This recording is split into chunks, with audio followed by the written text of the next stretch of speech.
Salut, aujourd'hui ça va être la série de 5 épisodes à la suite qui vont parler de différents niveaux d'investissement.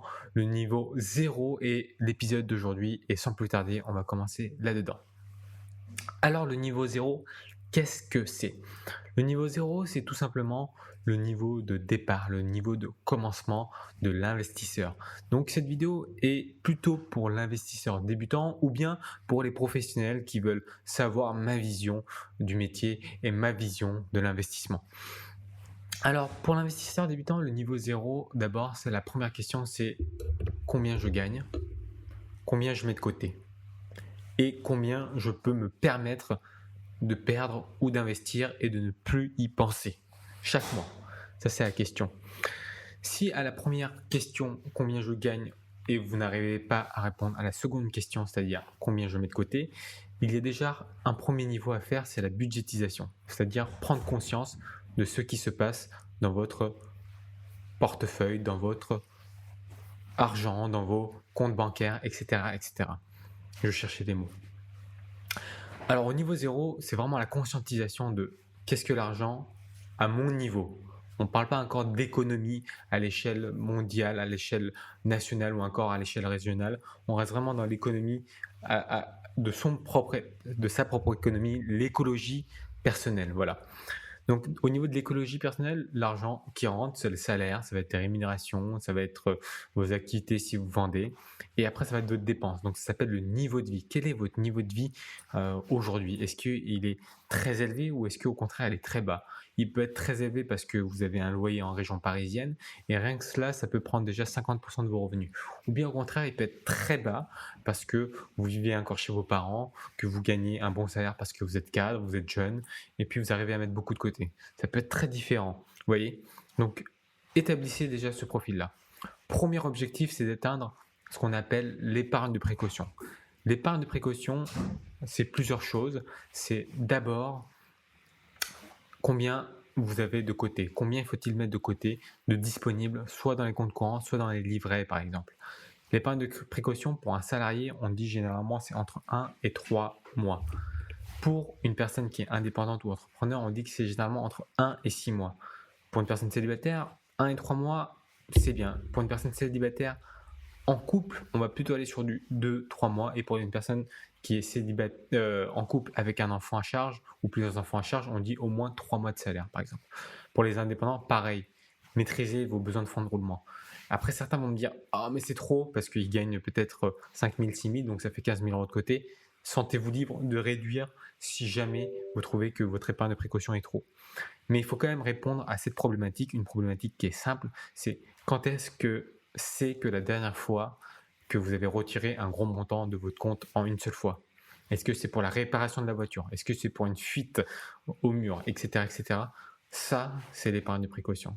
L'épargne de précaution, pour les personnes très précautionneuses, ça peut être aussi se dire, c'est 3 mois, 6 mois de fonds de roulement, 1 an de fonds de roulement, parce que j'aurais besoin de ça si jamais je suis viré, si jamais mon activité ne marche pas. Ça peut être ça pour les gens très précautionneuses, mais généralement de 1 à 3 mois ou de 3 à 6 mois, c'est suffisant en fonction du statut qu'on a.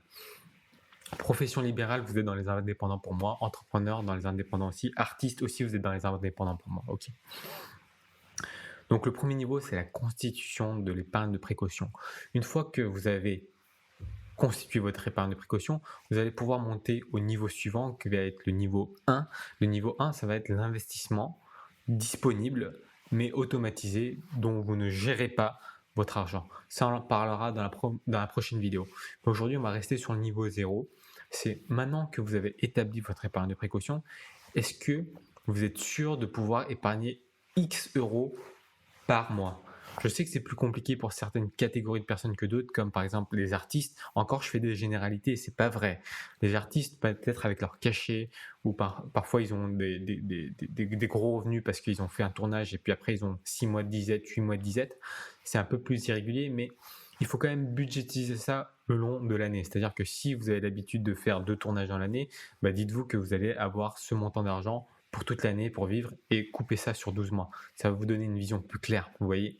Donc le niveau 0, c'est la prise de conscience de son écologie personnelle.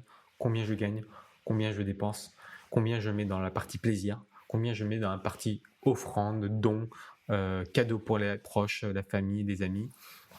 Voilà, c'est de avoir conscience de tout ça. Ça, c'est le niveau 0, le niveau 0 de la conscience, le niveau de départ. Et maintenant, tout le surplus, c'est-à-dire qu'une fois qu'on a ces 1 à 3 mois d'épargne de précaution ou de 1 à 6 mois d'épargne de précaution, combien j'arrive à mettre de côté tous les mois. C'est-à-dire que mettre de côté, ça veut dire qu'on le met de côté et on n'y touche plus pendant des mois, voire même des années. C'est ça qu'il faut se dire. Et c'est ce montant-là qu'on met de côté qui généralement va nous permettre d'investir, que ce soit dans l'immobilier ou dans la bourse, dans le marché financier ou dans d'autres choses qui vont nous permettre de défiscaliser un peu si on paye trop d'impôts.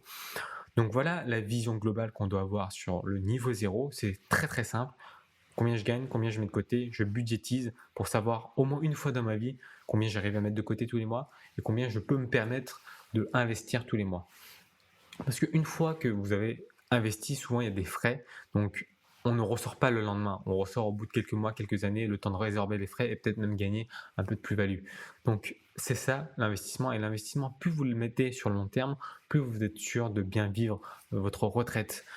Il est dit que, je crois, à vérifier avec un graphique que je mettrai dans la description, que si on arrive à mettre l'équivalent de 50 € depuis 20 ans, hein, si on prend le backtesting sur les dernières années, et qu'une personne a 20 ans et qui met 50 € par mois, à sa retraite, cette personne-là serait millionnaire avec l'effet composé, les intérêts composés. Ça, c'est ce qui est dit dans une lecture que j'ai eue sur une lecture de finance américaine, mais on n'a pas les mêmes produits, on n'a pas du tout la même performance de marché sur le CAC 40 par exemple. Donc à revoir sur le contexte français, mais je suis sûr qu'on n'est pas très très loin de la réalité du million, et si c'est pas du million, ce serait pas loin des alentours, des quelques centaines de milliers proches du million. Voilà. Donc voilà le niveau 0, c'est avoir la conscience. Encore une fois, je le répète, hein, parce que la répétition, c'est ce qui permet de faire rentrer la capacité, la compréhension dans le cerveau. Je le répète de manière différente aussi pour imager les choses. C'est ma façon de être pédagogue. Certains, ça agace, certains me disent que ça change leur vie de comprendre sous différents angles. Donc je reste moi-même et je fais avec ma façon. Deuxième chose qui peut être intéressante à comprendre, c'est que une fois que vous avez défini votre point 0, ça va être le point A. Et le point A, qu'est-ce que c'est? Ça va vous permettre, une fois que vous avez compris votre situation, le point A, d'aller au point B, c'est-à-dire vos objectifs. Et vos objectifs peuvent être nombreux. Ça peut être de financer plus tard les études de vos enfants, ça peut être préparer la retraite, ça peut être partir à mi-temps plus tôt. Peut-être que vous ne voulez pas travailler toute dans votre vie dans une carrière d'informaticien ou je ne sais rien, de politicien, j'en sais rien du tout. C'est vous qui me dites.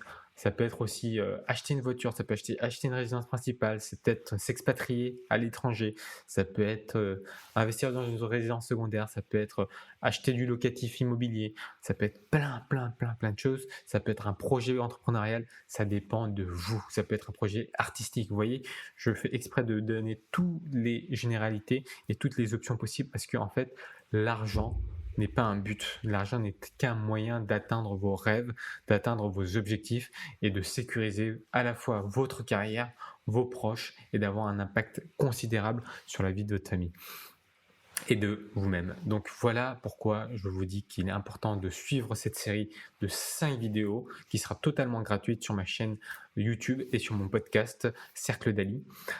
Et donc voilà le niveau 1 pour aujourd'hui, c'est tout simplement l'épargne et la prise de conscience de l'épargne. Salut, c'est Alexis de l'équipe d'Ali.